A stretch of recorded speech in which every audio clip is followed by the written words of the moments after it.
In addition to being a New York Times bestselling author, Jonathan Kellerman is a renowned psychologist, and he has also worked as an editorial cartoonist, a freelance musician, a columnist, and an editor. He's a true Renaissance man. We're so pleased to have him with us today to discuss his new Alex Delaware novel, City of the Dead. Jonathan, welcome to Thriller Talk. It's a pleasure to be here. And one way to look at it is Renaissance man. The other way to look at it is a lifetime of trying to avoid working a real job. Yeah. Actually, when I was looking at the list, I was like, wow, that looks like fun. And I think you've chosen very, very well. So in your latest book, City of the Dead, which love the title, by the way, we delve into Alex's past. So what is it, in your role as an author and a psychologist, that causes memories from the past to linger so much in our minds? And what is it in Alex's history that truly haunts him? Well, Alex has always been trying to get past his history and not let it dominate him. I'm a big believer that introspection generally gets in the way of happiness and certainly of creativity. So I've tried to keep his backstory very minimal and to just dose it out in small doses throughout a 35-year-long series of books. Obviously, we learned that he had an alcoholic, abusive father and a passive, aggressive, depressing mother and a non-supportive sib, but it takes years to get all those facts out. So he brings it up when it's relevant to the story. I'm a big believer, as David Mamet is, that it's all story. Yes, characterization is what counts. It's what people remember, but everything has to depend on the story. The story is what gets the characterization. The story is what gets the sense of place. So if it gets in the way of the story, I cut it out. So what you're going to read about his background, I think people are often too heavy-handed about it, and they lay on the background, and there's always somebody has some kind of a trauma. The main thing he's there is to solve very puzzling cases. And he'll think about these things when they're relevant. I just don't think it's a good idea, and this may sound strange coming from a psychologist, to dwell on the past too much.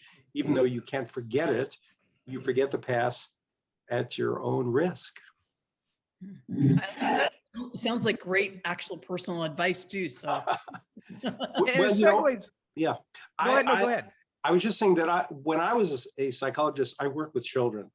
And it's very different working with kids, because children, you don't have to deal with stuff like resistance and angst. You're basically dealing with toileting problems and behavioral problems and learning very discrete, solvable things, and usually short-term treatment. And also child therapy is very effective. We have some cases, some studies showing a 97% success rate. I had a buddy who was a psychiatrist, and he said, let's face it, John, we're in this because we want to feel like heroes. So I chose that aspect of psychology that fit my personality of actually liking to get things done and work with real stuff and move on. And fortunately, we had a very busy practice and had no financial incentive to keep people in the office longer than they needed to be. So it was a very specific form of being a psychotherapist. Very different. Fascinating. This all segues really well into my question, because look, my first book comes out August. I'm writing the second one. I keep having to go back and look at stuff that I put in book one, little details. And it got me thinking, for someone like you with a series as long as yours, I mean, this is now like incredibly, I think, book 37 in your series. So I think so, yeah. How do you keep things straight? Like, do you ever have to go back and try to remember things that you told us about Alex's past? Do you keep a character Bible? Like, what's your secret? If I was organized like my son is, it would be so much easier. Brian, it's painful. The only time I go back and read my old books is when I have to fact check. And then it takes me a long time to figure out which of the 36 preceding books I actually said it in. I mean, most of the important stuff I have in my head, but at my age, I have severe loss of short-term memory, and even names, even names. I forget. I've created thousands of characters. Who could remember the names? So it's a bit of a convoluted process. So being a lazy person, I try to avoid as much as I can of checking and just concentrate on the book at the moment. But yeah, I do have to go back and check, and sometimes it takes a long time. But my son is so organized. He has files on everything he's ever done with computers, and that stuff. I think you should perhaps something project to be able to do like a character Bible for you. Yeah. I mean, they actually do it for each book. When you get copy editing, they list all the characters that are in that book for their own sake, really, but they don't go back and improve. So I have for the important stuff, I have, you were asking me about memories. We do have memories of emotionally laden events. They're not always accurate, but for the most part, we're able to remember things that were emotionally laden, that were important. So the important things, like I know I'm doing a scene right now in the book I just started with Petra Connor, who's a Hollywood detective who comes and goes and has her own books. And I haven't written a book with her in a few books. So I had to go back and think what she looked like, what color are her eyes. Yes, I remember. And for the most part, I'm pretty accurate. But I'm very oriented toward the book I'm writing now, and pushing it forward rather than relying upon past books. It's a series, but it's an interesting series because while there's continuity among the books, I've tried to construct the series so that a new reader can step in at any point and enjoy the book. And yet the familiar reader doesn't feel left out and feels what I call the comfort of the familiar. So it's always a little bit of a tricky business doing it, but seems to work out. As you say, it's the 37th book in the series. I've written a lot more books, and the one review just said Kellerman at his best. So I'm thrilled that someone thinks, they appreciate the fact that I don't phone it in, and I treat each book with the same sense of seriousness. Well, I think as fans, we all really appreciate that, by the way. Thank you. Definitely. So I found it fascinating how one of the victims tried to pass herself off as a psychologist to help people with relationship issues. So what are the keys of a good psychologist, key traits of a good psychologist, and how easy would it be to try and fake being one?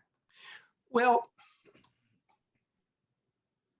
what spurred me to create the character of Cordy Gannett was this notion of internet influencer. I mean, maybe it's because I'm an old guy, but I just read about some young woman who danced on TikTok and made $17.5 million last year. This is just beyond me. And the irony is that when it comes to licensed professionals like physicians, psychologists, the government is very strict, as it should be, about ethics and licensure and continuing education.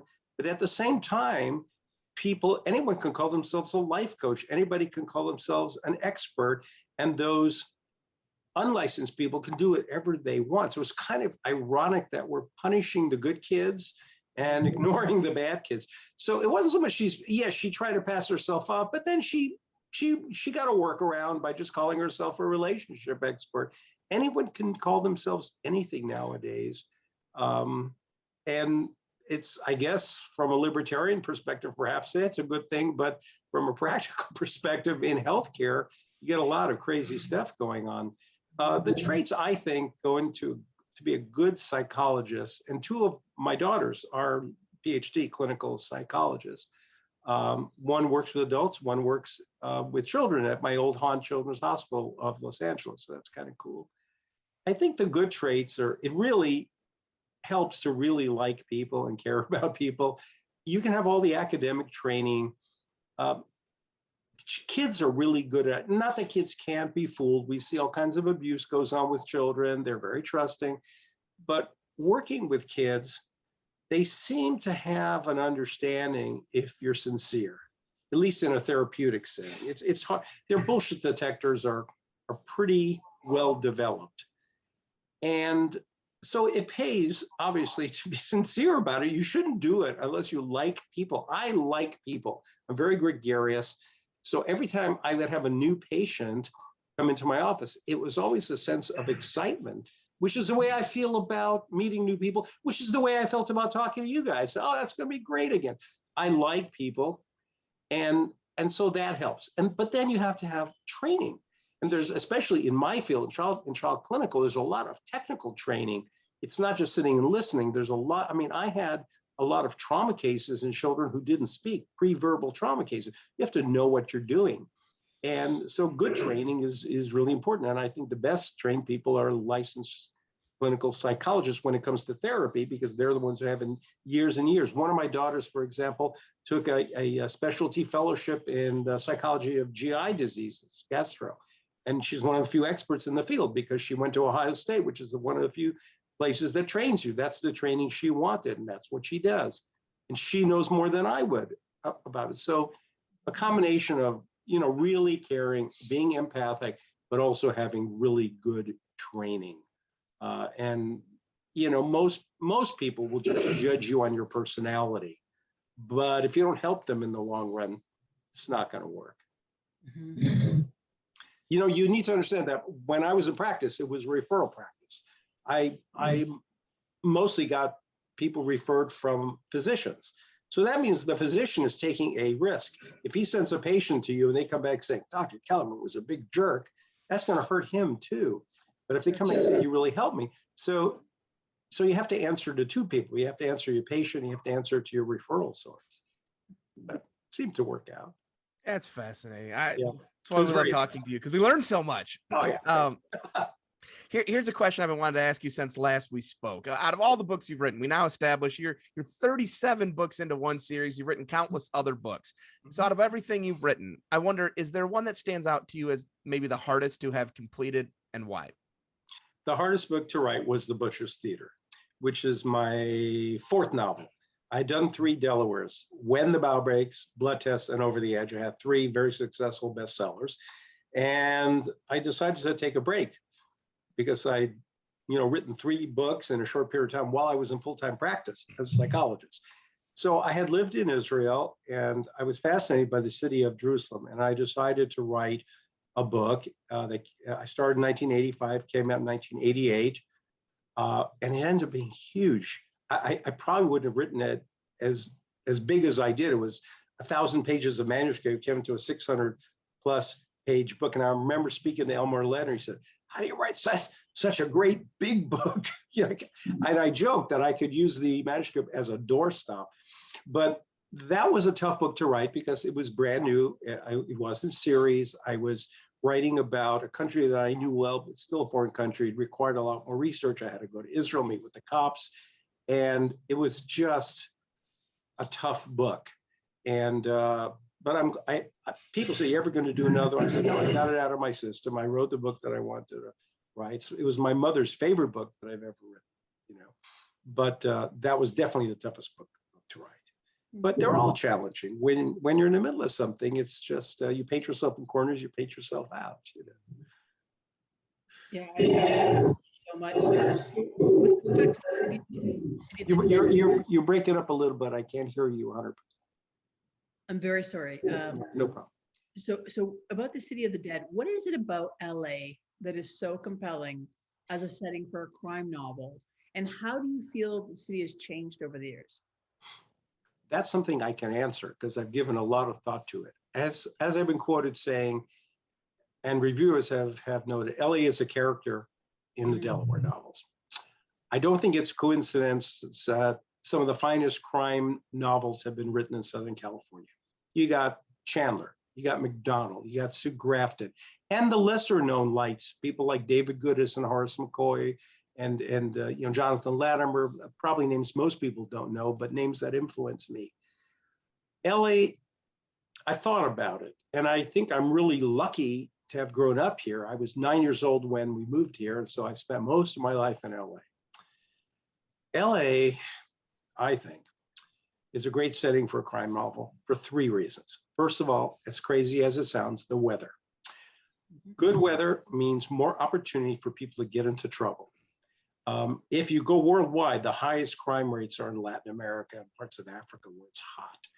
And I think, when you've got snow piled up, even the bad guys stay home to some extent. So there's that kind of thing.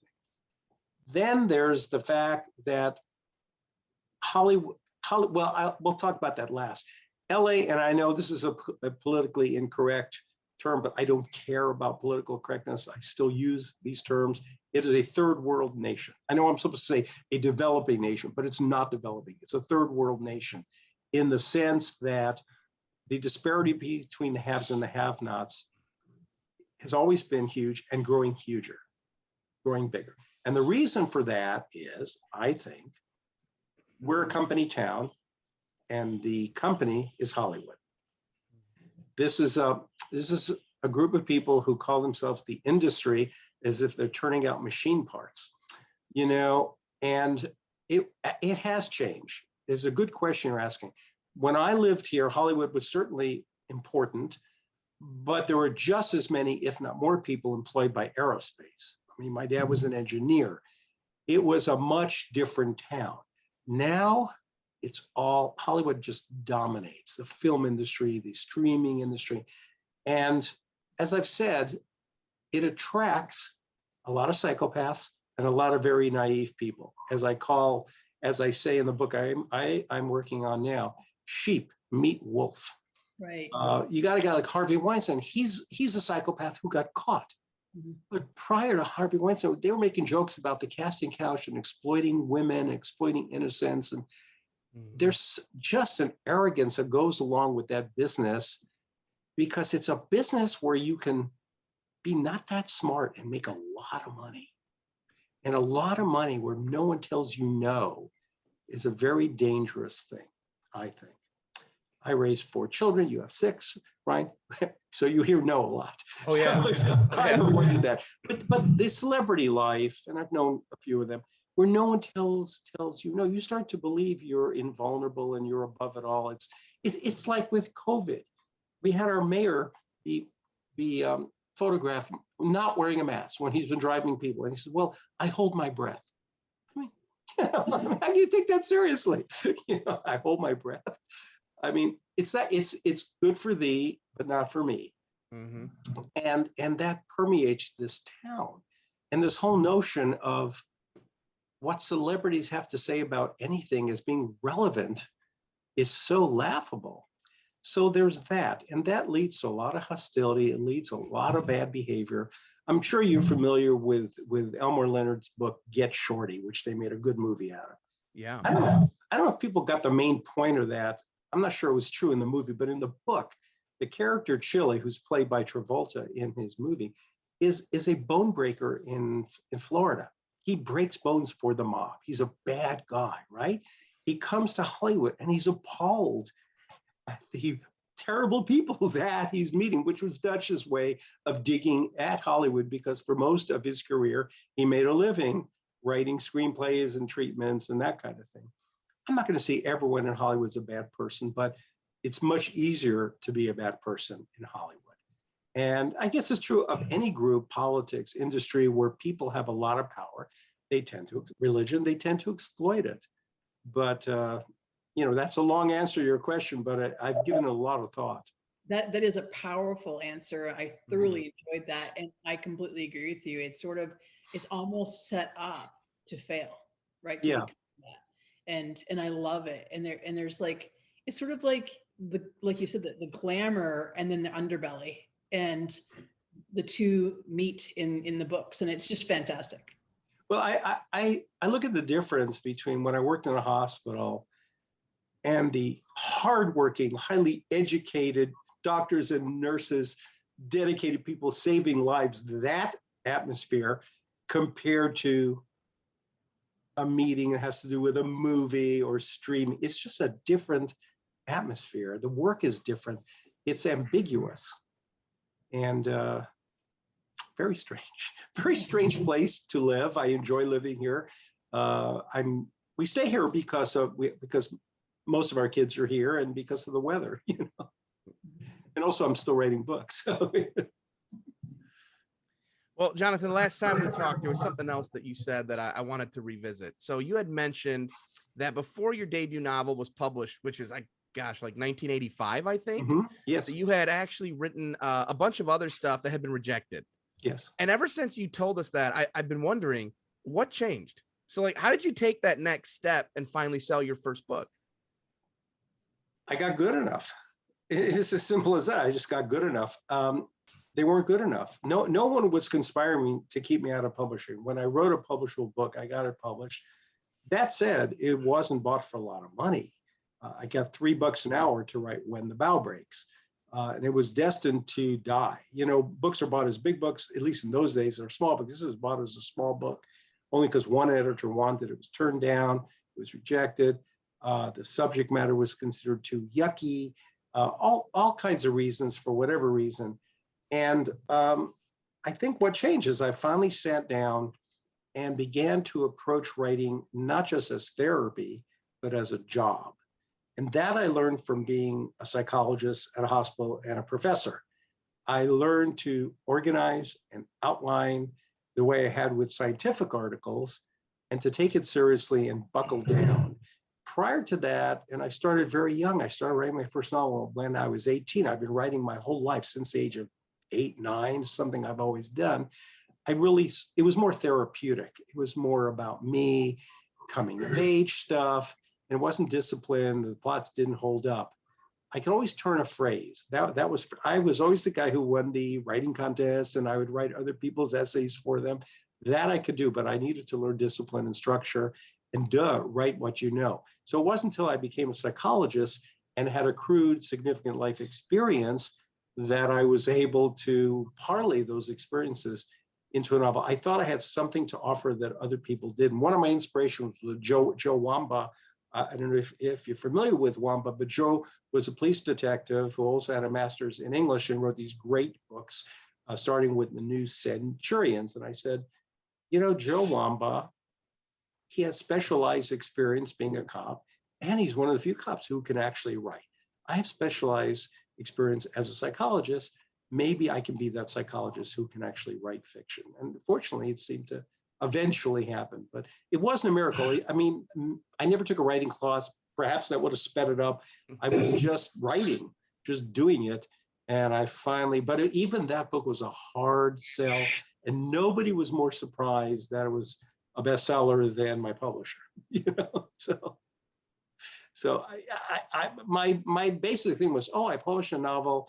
It didn't make me a lot of money, but I'm no longer a psychotic. I'm actually a writer. And if I can afford to do another one in a few years, I'll do another one, because, you know, it took a lot of time and I had a big practice and a family to support. And then it became a bestseller. So I said, I'll do another one. Another one. I kept doing it. And it took a long time before I was convinced that this was going to be my job. It took about 5-6 years of straight bestsellers. And I finally gave up my practice around 90 or 91.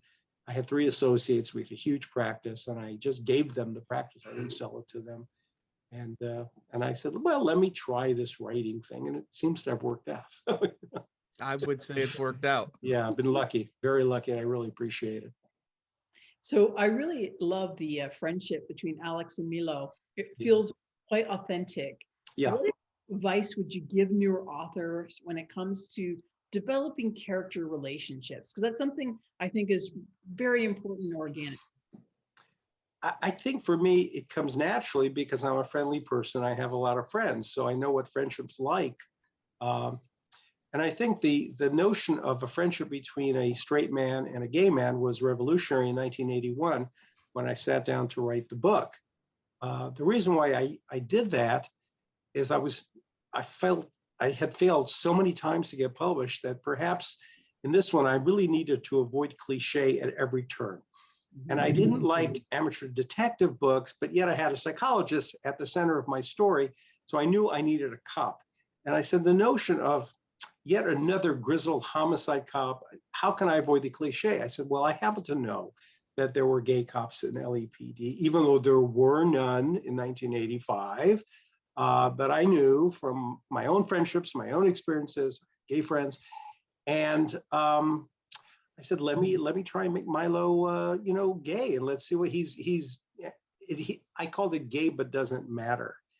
And it seems to have worked out. And I used to get letters when I took letters from some people say, oh, that's not authentic because, as if there has to be one type of gay person, which is so ridiculous. And then I get letters from people saying, Milo's just like me, and I'm really glad you wrote that kind of character. There's all kinds of gay people. I wasn't trying to make a political statement. I was just trying to create an interesting, cliche-free situation. The same thing with his girlfriend, Robin.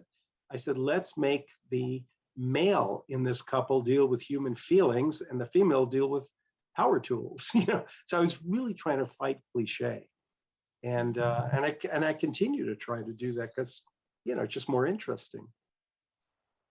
Yeah, I felt really complicated and layered, and I enjoy that very much. And Yeah, I think you were really smart to avoid cliche, because I think a lot of newer writers fall into that. It's like, oh, this is the way I think it's done. I'll do this, and to challenge yourself to do something different and fresh is critical.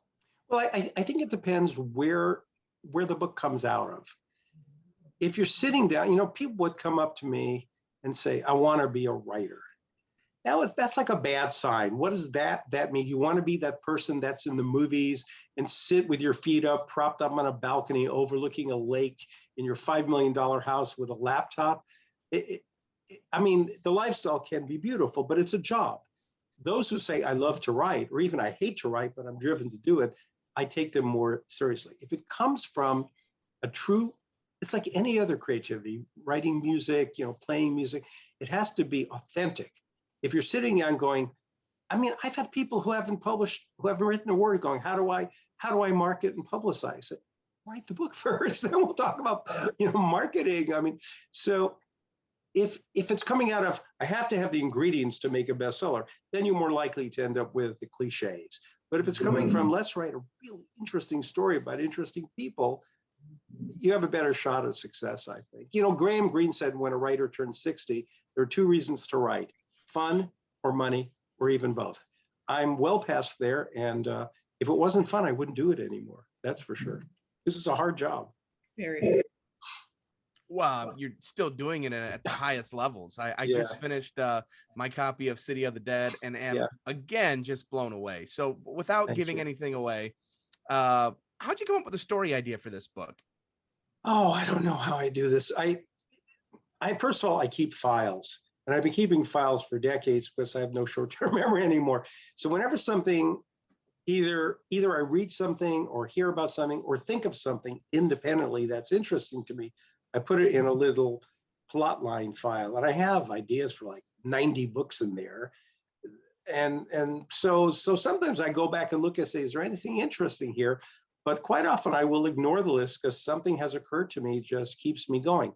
You know from writing a book, it's a long process, and you don't write a book, you write a word, you write a sentence, you write a page. So it takes me at least as long to plan a book as it does to write a book. So I spent a lot of time thinking, imagining, outlining, making notes, thinking, imagining, waking up at 3 a.m. and thinking about it, taking a bath and thinking about it. And then when I finally feel a sense of confidence, then I do a chapter by chapter outline. And when that's done, then I'll sit down and actually write the book. So in terms of where the ideas come from, I think ideas are out there. I think life is interesting. People are interesting. The key is turning a story into a novel. That's like taking a tube of oil paint and creating a painting. And I do both, so I understand the process. It's just hard. It's a hard job, which is why you should really like it. Yeah, I couldn't agree more with that. I find it really lovely. You come from like this writing family, and your wife, son, and your daughter, I believe, all participate in the family business. What's the one piece of advice you would give to anyone interested in co-writing? Oh yeah, well, I've done it with Faye, and it worked out great. And Jesse and I have written a lot of books together. It's been absolutely fantastic. Jesse and I were always very, very close. He's my only son. I think he's the smartest person I've ever met. I'm super proud of him. They just had their 4th and 5th child, he and his wife. Wow. He just had identical twin boys. And so they're amazing, both of them. And she actually, my daughter-in-law, has a nonfiction book coming out, a business book. She's an MD, but she's a big executive in some big healthcare company. So she's writing a whole book about management. Yeah, I don't know. It's the key to collaborating is to start out with a different perspective. When you write your own book, I know I'm very possessive about my books, very proprietary. I don't like anyone telling me what to do, what not to do. That's why I hate political correctness and people trying to tell me what's appropriate and what's not. It's a one-person deal. On the other hand, when you collaborate, you have to throw that all out and realize it's a collaboration and you just have to share. And that's what we do. Now, the advantage, and Faye has talked about this too, when you collaborate, you can say, I paint myself into a corner here, you take a look at it. So there is the advantage of getting a little bit of help. It's just a different experience, and yet there has to be mutual respect. The other important thing to me is any musician can relate to this. If you play in a band, as I used to, when you play with good musicians, it really makes you better and really makes a big difference. Nothing as bad as playing with bad musicians. So if you're going to write with somebody, make sure it's somebody who's writing you really like. And once you're coming in both with that assumed sense of talent and validity, and someone who has the same kind of work ethic, then it's got a shot at working out better. My experience with Jesse has been fantastic. But I've learned that we have different approaches to it. I thought I was a perfectionist till I started working with Jess. And as I said, he really is organized, which is helping him now with 5 children, as you know, with 6, Ryan. You know, a lot of kids is a lot of work. So I'm a little more willing at this point to not know everything up front and to kind of discover it as I go along. Jesse likes to know everything up front, and he still discovers. So, you know. Well, before we let you go, now that City of the Dead is set to come out, what's next for you? I have 2 Delawares finished. The next one's called Unnatural History. And the other one's called The Ghost Orchid. And they're coming out a year from now and 2 years from now. And they're all in the hopper, paid for, done. So I'm finished with them. And I just started about here. I'll show you right here on my desk. It's the first 50 pages of the new one. But I'm just writing books and trying to stay healthy and, you know, just trying to have a reasonable life during these rather unreasonable times. Well, I think I speak for all your fans and readers to say that it's a lot easier knowing we have a lot more Alex Delaware coming. That definitely helps. So thank you. And thank you so much for coming on and joining us again on Thriller Talk. It's absolutely my pleasure. It's always great talking to you, and I look forward to talking to you again. Can't wait for the next book.